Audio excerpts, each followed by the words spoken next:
Good morning everyone, सबैजनालाई नमस्कार।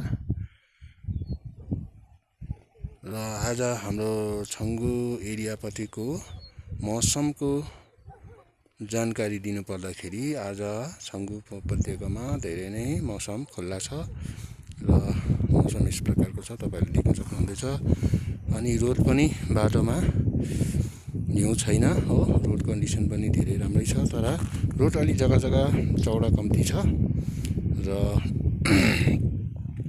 अहिले एका बिहान चाहिँ तपाईको रोडमा चाहिँ अलिकति ब्ल्याक आइस भएको छ र जो पनि बिहान आउनुहुन्छ उहाँ चाहिँ अलिक ध्यान दिएर आउनु होला, किनभने रोडमा अलिकति ब्ल्याक आइस भएको छ अहिले बिहान चाहिँ। र तपाईलाई भन्नुपर्दाखेरि यसको भिडियोको टाइम अनि जग्गा त तपाईले चिन्नु होला, टाइम अनि डेट चाहिँ तपाईहरु यो भिडियोमा माथि राइट साइडपट्टि देख्न सक्नुहुनेछ।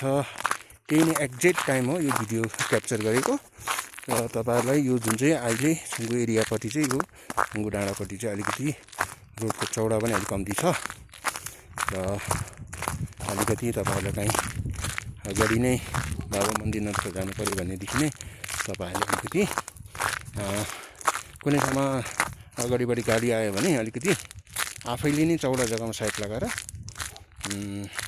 गाडीलाई जानु दिने हो, ओभरटेकहरू नगर्ने, त्यस्तो प्रकारले आउनु भयो भने वान बाई वान गरेर जानुभयो भने चाहिँ तपाईहरुलाई एकदम सुरक्षित हुनेछ है। आजको मौसम चाहिँ यस्तो छ, हेर्नुहोस् एकदम खुल्ला छ, हेर्नुहोस्।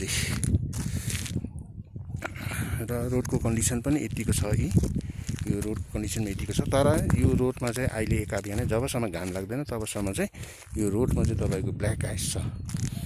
र यसमा चाहिँ तपाईहरु कोही पनि बिहानै आउनु हुँदैछ भने अलिकति होशियारपूर्वक आउनु होला, सकेबार घाम लागेपछि आउनु होला, यही भन्न चाहन्छु। धन्यवाद।